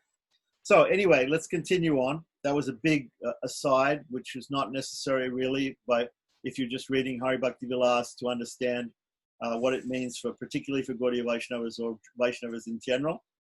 But in the context, I just wanted to mention that all of these ideas, sometimes all of these ideas of, we overlook all of these qualifications for the guru and qualifications for the disciple in many cases. Nowadays it's overlooked because we don't find many gurus or many disciples that have all these qualifications of good or bad. And so it's very difficult for people to judge who they should take instructions from or initiation from, if they simply go directly, literally by what it says in the scriptures. We have to also take into consideration the process which the guru is going to teach you. If the process that guru is going to teach you depends upon the guru knowing certain practices and certain things and doing certain things, and the disciple also doing certain things like that. If it's totally dependent upon the guru's qualifications and abilities and the student's qualifications and abilities, then you have to take all these things into consideration. If ultimately it's not dependent upon the guru's qualifications and the disciple's qualifications, if it's only or primarily got to do with God, the mercy of God, then these qualifications become lesser in meaning. Okay, so let's continue on. So now we got some quotes from the Hayashirsha Pancharatra. The Hayashirsha Pancharatra, Shirsha means head, Hayashirsha means horse head. So there's a form of Vishnu called Hayagriva, who is the giver of knowledge, like Mother Saraswati, but a Vishnu form. And he has spoken a Pancharatric Shastra. So in the Hayashisha Pancharatra, text 71 and 72 here of the first Vilas, it's going to give more of an explanation of who is not a Vaishnava. Because remember, we were talking about person who is a Vaishnava. A person who is a Vaishnava is a person who is initiated by another Vaishnava, formally initiated into Vishnu mantras by another Vaishnava, who comes in Guru Parampara, right? And who worships Vishnu. Those two things, that person is technically a Vaishnava, right? Other people might be, we would call them aspiring Vaishnavas. They're trying to be Vaishnavas. But until they've taken initiation and connected themselves through a guru to a lineage, they're not technically considered to be Vaishnavas. And they're worshipping Lord Vishnu. So that's the goal of, in the beginning of spiritual life, to find a guru, take initiation, start learning, start practicing worship to Vishnu, right? And what it said is the opposite to that, a person who is not interested in worshipping Lord Vishnu or is not initiated, right? That is mentioned here in the Hayashisha Pancharatra. So, Jaimini Sugadas Chaiva, Nastiko Nagna Evacha, Kapilas Cha, Chakshapadas Cha, Shad Ete, Hetuvadinaha, right? Hetuvadi, a Mayavadi is a person who speaks about Maya. A Brahmavadi is a person who speaks about Brahman. Vad means to speak. A Hetuvadi is a person who speaks only criticism, who speaks only criticism of the Vedas and Vaishnavas. So these are the different speculators, mental speculators. Jaimini Sugata. So let me finish the other sloka. Etan mata anusarena vartante ye naradamaha. Te hetu vadina proktas te byas tantram na dapayet iti. So Jaimini, this is the translation. Jaimini, Sugata, Nastika, Nagna, Kapila. Kapila means there's a Kapila who was an atheist. There's a person called Kapila who was an atheist, not the Kapila mentioned in the Bhagavatam. And Akshapada or Gautama. Gautama means the Buddha. Yeah, the Buddha are mental speculators. They are mental speculators or Hetuvadins. We can also say criticizers of true religion, criticizers of the Vedas and the Vaishnavas. Those fallen souls who spend their lives under the guidance of those philosophers and those philosophies are counted as mental speculators. The spiritual master should not give instruction about the worship of the Supreme Lord to such persons. So, really simple thing, very simple thing for the acharya, for the guru. He shouldn't give instructions. He shouldn't also initiate, right? People who are coming from these other faiths. They have other faiths, or they're Buddhists or followers of Nirishvara Sankhya, like the people who follow Kapila. Nirishvara Sankhya is the Sankhya philosophy without God. Nastika is an atheist, right? Nagna means this, I believe it means these guys that go around naked in India, naked sadhus, right? Sugata and Jaimini, these different philosophers who are not bona fide in their philosophy. So, text 73, Tayor Pariksha Chanyonyam Ekabdam Saha Vasataha Vyavahara Swabhavanu Bhavenaiva Bijayate.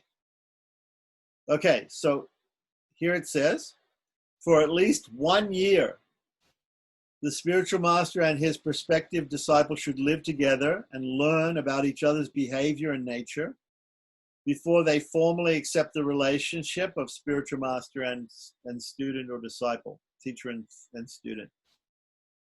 Yeah? So, after giving all of these qualifications and disqualifications, the idea is that he's mentioning here that both the guru and the shishya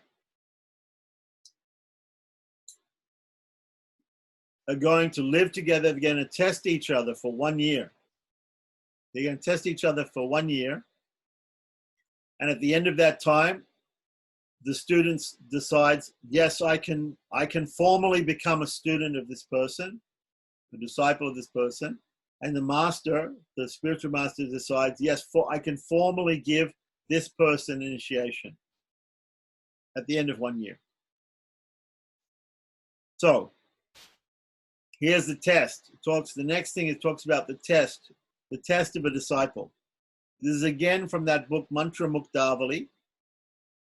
Tayor Vasaravasena Yata Yonya Swabhavayoho Gurata Shishyata Cheti Nanyatyayveti Nishchayaha.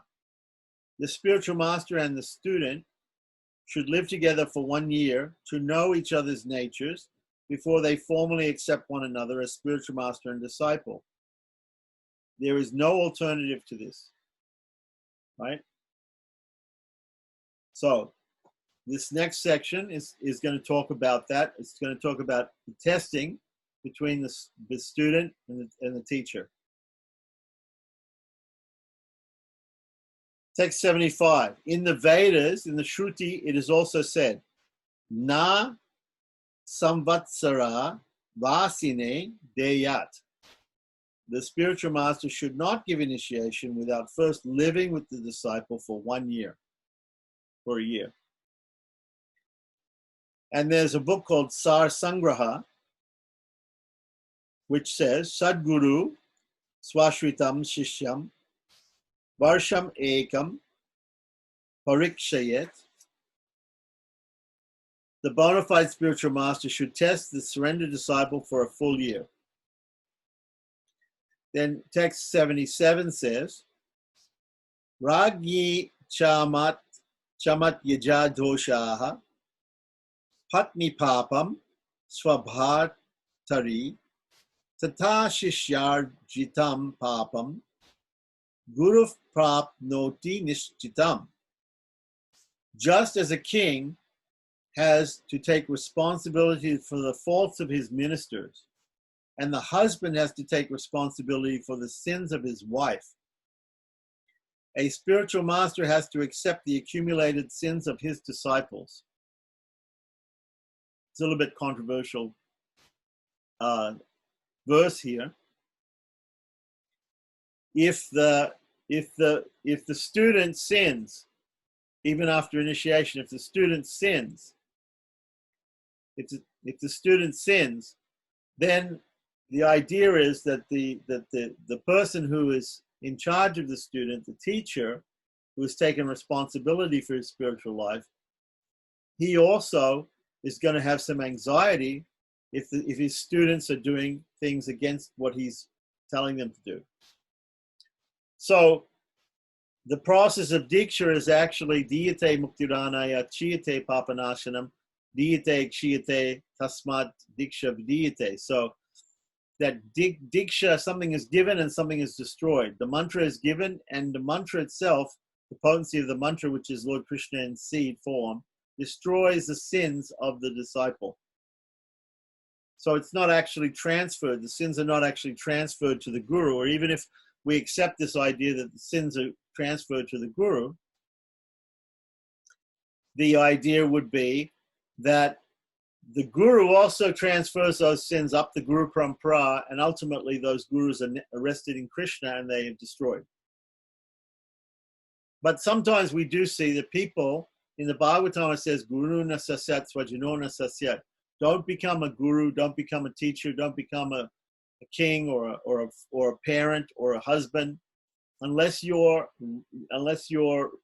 willing to take responsibility for the people that you are looking after. So you have to take responsibility if you're in the situation of being a teacher. So your responsibility is to have those people under your care flourish in spiritual life, come up in spiritual life, and not for them to stray in spiritual life and go off and commit sins.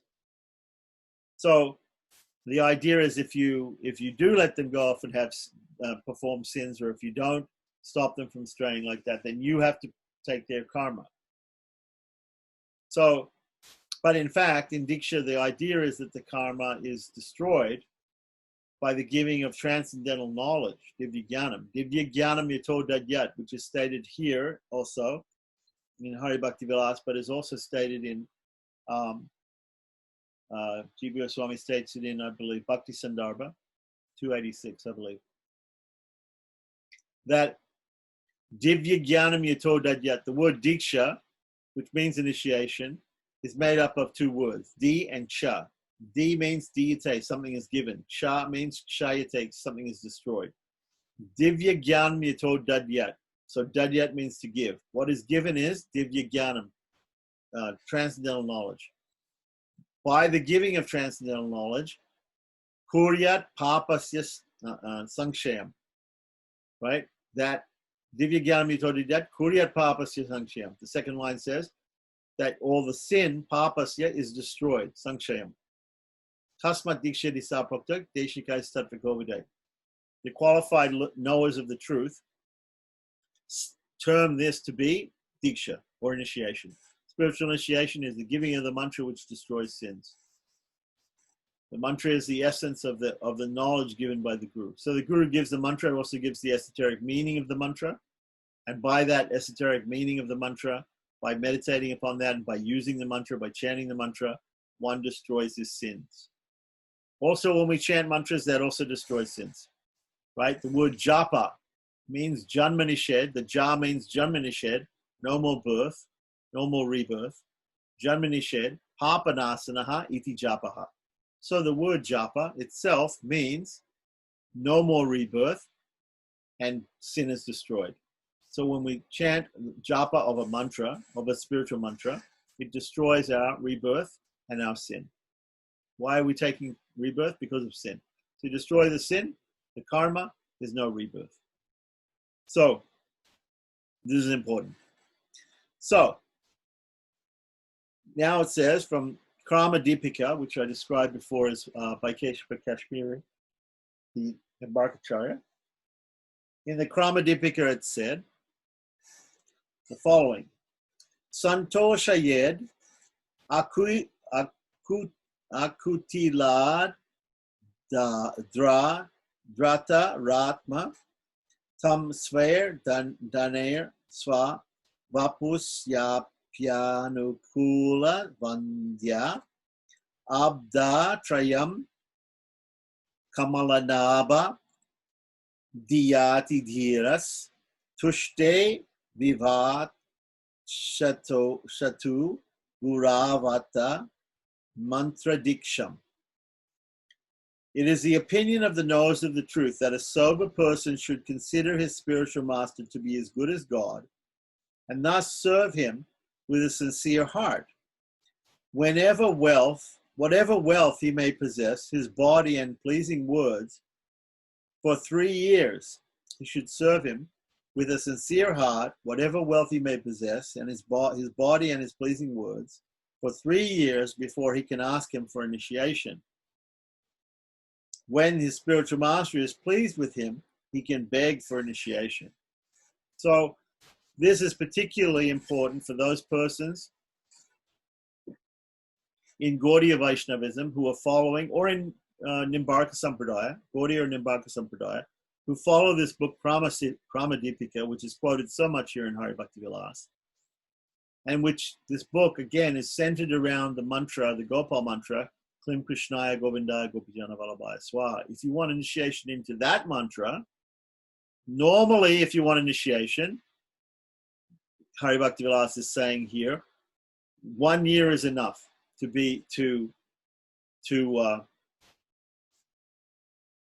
examine the guru and the guru to examine the student, the teacher and the student.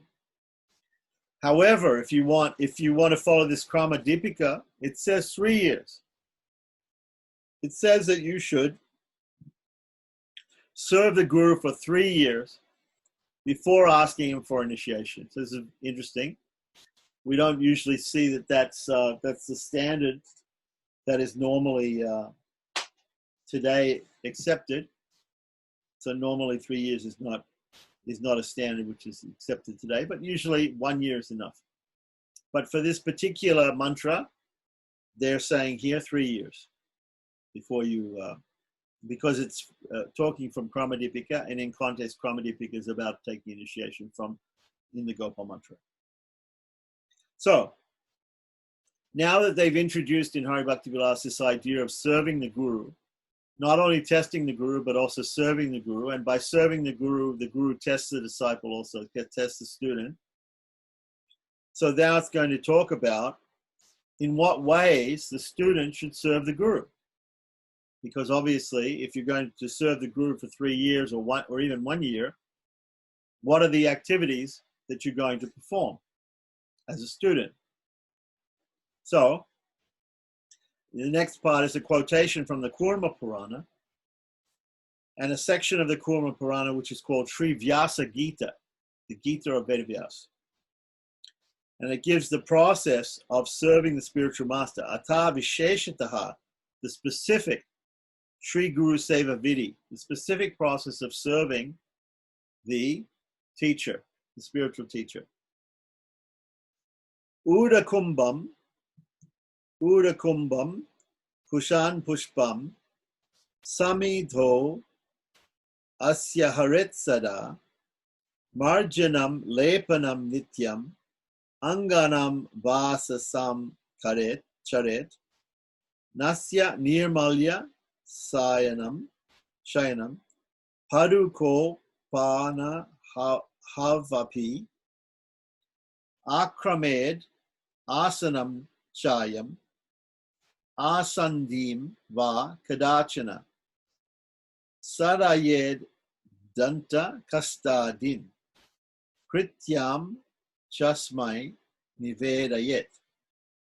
So it says, the disciple should always be prepared to fetch water and collect kusha grass. Kusha grass is a type of grass which originally is supposed to have come from the hairs on the body of Lord Varaha, which is an incarnation of Lord Vishnu as a boar incarnation. And it's a type of grass which is used in many ceremonies. So what do we need in ritual ceremonies? The Guru needs water and he needs these kusha grass. Flowers and wood for sacrifices performed by the spiritual master. So the spiritual master, he's going to ask the student, fetch water, fetch kusha grass, fetch flowers, and fetch wood for the sacrifice. He should daily clean the spiritual master's house. So this is interesting because we hear this word Gurukula. So Gurukula, some people think the word Gurukula means the place of the Guru. The place of the Guru is the Guru's house. And the students go to live with the Guru. Because again, the Guru is a grihasta, he has a house, right? If you're not a grihasta, if you're not a householder, you don't have a house. Sannyasis don't have houses. They're renounced. They don't have any houses. Brahmacharis don't have any houses. Vanaprasthas are living in the forest. They also don't have any houses. Maybe they have a hut. The person who has a house is called a grihasta. Griha means house. Sta means to stand or to stay. So a grihasta is a person who stays in a house. If you stay in a house, you're a grihasta. If you own a house, you're a grihasta. You're not a brahmachari, you're not a vanaprastha, you're not a sannyasi. You're a grihasta if you stay in a house and own a house. You're a grihasta, right?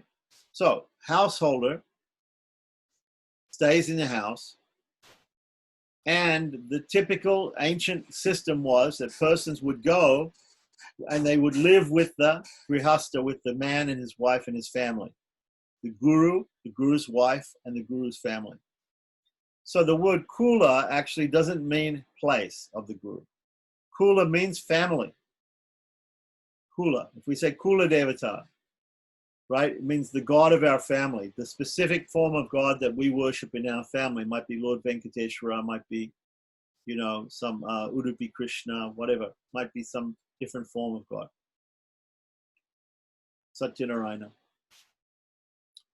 So Gurukula means the family of the spiritual master. So when we go to the Guru and we approach the Guru and we want to serve the Guru for 1 year or 3 years, we're going to go and we're going to, traditionally, the idea is to go and live with the Guru and his family in a family situation and learn from the Guru and serve the Guru.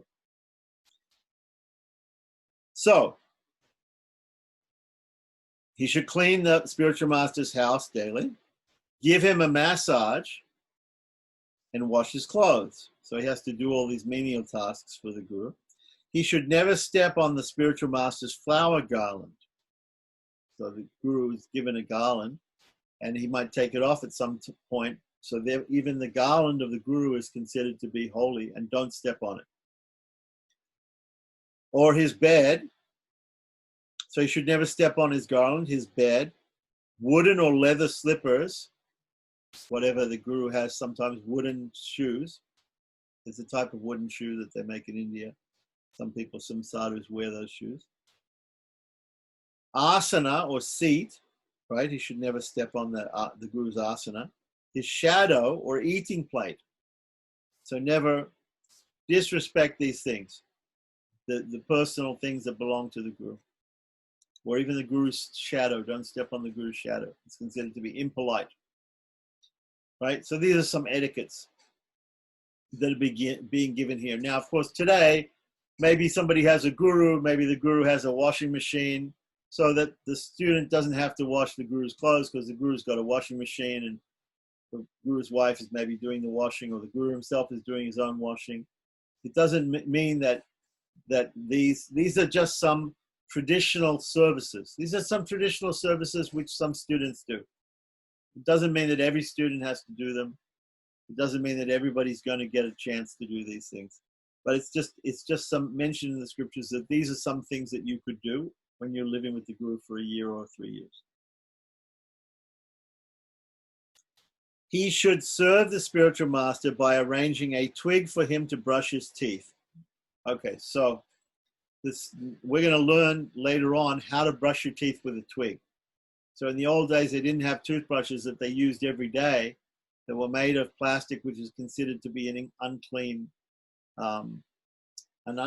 element, right? So a clean element, a branch of a twig of a tree, a fresh twig from a tree, you can bite the bark off the end of it, and then you can chew it with your molars and make it into a brush, and you can use it to brush your teeth. So I've personally seen Prabhupada did this, and he sometimes, when he was in Australia, used to use a eucalyptus tree. There are other trees that you can use also, and I've had the fortune to have branches from the same branch. Prabhupada, made his toothbrush, and he gave everybody some branches of the eucalyptus tree to also use as toothbrushes. So we learned how to do this. And so this is another service that the student can do. He can arrange to get he can go collect a toothbrush from a tree for the Guru. And sometimes it becomes important as certain parts of rituals. There's a thing called Chakrabja Mandala Diksha, which is in Pancharatrik Diksha, that somebody takes to become a temple priest. And in that, the student is supposed to sleep in the yagshala along with the Guru. And the next day, when he wakes up, if he has any dreams, he's supposed to communicate those dreams to the Guru. And he's also supposed to take a twig and brush his teeth with the twig, and then throw the twig away. And they go and they look and they see the omen. If the twig lands in a certain direction, then they do certain prayaschitas or atonements during the fire ceremony for that particular direction. There's some reasons behind this. In some rituals, it becomes important, the toothbrush. And later on, when we learn how to worship the deity, it also becomes important how to offer this toothbrush to the deity. offer a fresh toothbrush to the deity for the deity to brush his teeth, and also to be able to break the toothbrush and make an archway so the deity can also scrape the deity's tongue. So this is called Dantadavana and Jihwa Nilehana. So cleaning the teeth is Dantadavana, cleaning the tongue is Jihwa Nilehana. This will come later on in 5th Vilasa of how to worship the deity.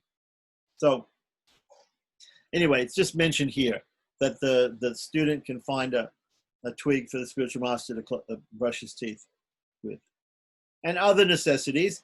And he should always ask him how he can be of service. So this is the main thing. The main thing comes in the end of the verse again. It says the student should always be asking the guru, how he can serve the guru. Just one thought is that these verses are showing really idealistic picture somehow, or that's what the Shastra does. It shows us the ideal, ancient, traditional, authentic method of relationship between the student and the disciple, and we have to adjust for today, for the situations that we have today. So, yeah, because disciples are also described almost like demigods. Yeah, well, it's a perfect. We get the perfection there. The perfection is given there in the. It should perfectly be like this. And then we have to, so we have, first of all, doctrine. The doctrine is given to us in the scriptures of what it should be like. And then there might be some adjustment. We'll see that all throughout Hari Bhakti Vilasa. It'll also say some things like, if you can't do this, then you can do this. If you can't do that, there'll be substitute ideas and substitute rituals and different things. If you can't do a particular thing. And it'll also point out the most important thing, like with the qualities of the guru. If you don't find a person with all those particular qualities, then if the person's a great devotee of the Lord, then take shelter of him. Yeah. Right. But this is sometimes why we need a guru, because the guru is going to tell us.